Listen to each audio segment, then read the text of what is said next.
Hello, my name is Selina Bitting and I will be doing the presentation for this paper today.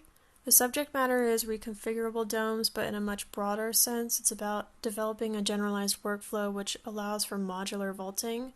That being said, the implementation that's used in this paper and is the subject of all of the examples, it is a dome. And this paper is a product of the collaboration between myself, Pirooz Nurian, and Sharon Azadi, who were my mentors and oversaw the class Earthy at TU Delft, which sparked the development of this workflow. So this implementation of modular vaulting was done using Python in combination with Grasshopper. However, it's been generalized into algorithms as well as outlines for steps for a workflow so that this implementation can be done using any number of scripting languages or softwares in the future. The focus of the course is on people who live in countries like Jordan who might be in a refugee camp and need to construct buildings for themselves. Compressed earth blocks are therefore chosen because they are rather simple to construct with, they're good with that climate, and also there is an abundance of the materials required to make them. Therefore, the limitations for constructing with compressed earth blocks are taken into account and are evaluation criteria for the generalized workflow.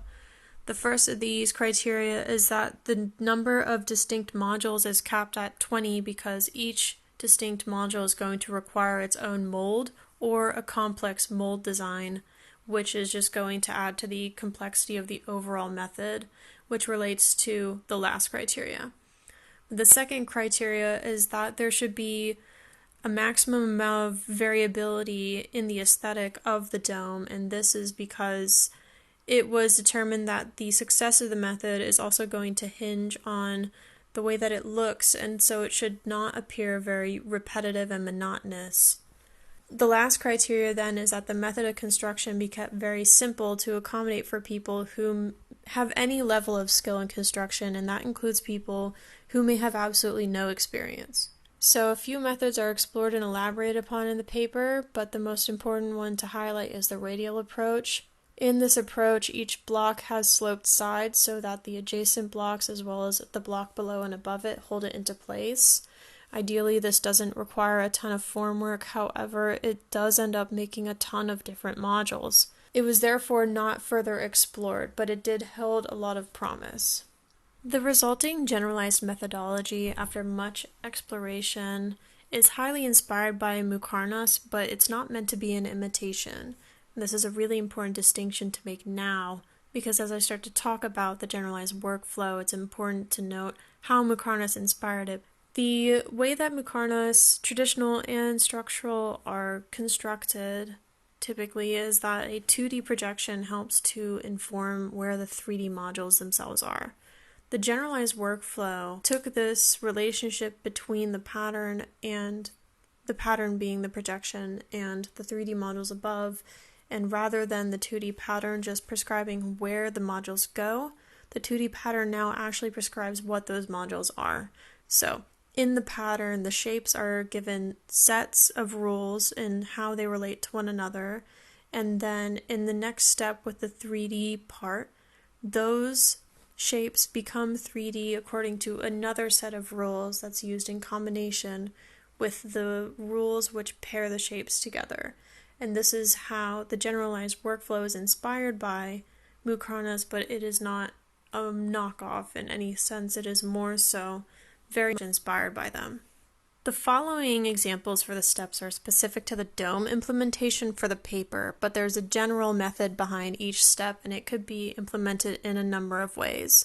For this particular first step, the Penrose pattern was explored in this dome situation because there's an inherent modularity to this pattern, and so that was the pattern used moving forward. Steps 2 and 3 involve building an awareness of the location for each shape in the pattern and its neighboring shapes. First, the shapes are ordered counterclockwise from the centroid to the outer edge as shown in this GIF. And in step 3, these are grouped into rings based on distance from the centroid. Step 4 allows for a lot of flexibility and exploration. In this step, each shape is given some sort of rule into how it relates to the next shape. So for this particular implementation, The next step, step 5, involves extruding the modules, but already it was kept in mind that these modules would stack on top of one another so that they should share a triangle between the two modules. Therefore, each one of these pairs has some overlapping with the next pair, which defines the next module. However, this could be elaborated upon and involve some sort of structural method which helps to already analyze the structural performance of the dome or vault in the next steps. And so in step 5, we see the definition for how each triangle is going to be extruded. So those that are closer to the centroid are extruded to a point, have a faceted face, and those closer to the exterior of the shape are extruded orthogonally so that they are very flat, and in combination with one another, this creates a module with this one faceted face reaching upwards towards the next module so that they can stack on top of one another. Step 6 shows all of the modules stacking upwards towards the apex, and it also shows how each one has been extruded to a uniform height. In the shaded pink triangle, you can see where the middle module is resting upon the one below it. However, it's not a really large area. The idea is that this faceted face that each module has helps to transfer the forces from the module above to the one below. There's no structural analysis done yet, which is a huge limitation on this workflow. However, it could be incorporated to have a more robust method for generating the blocks.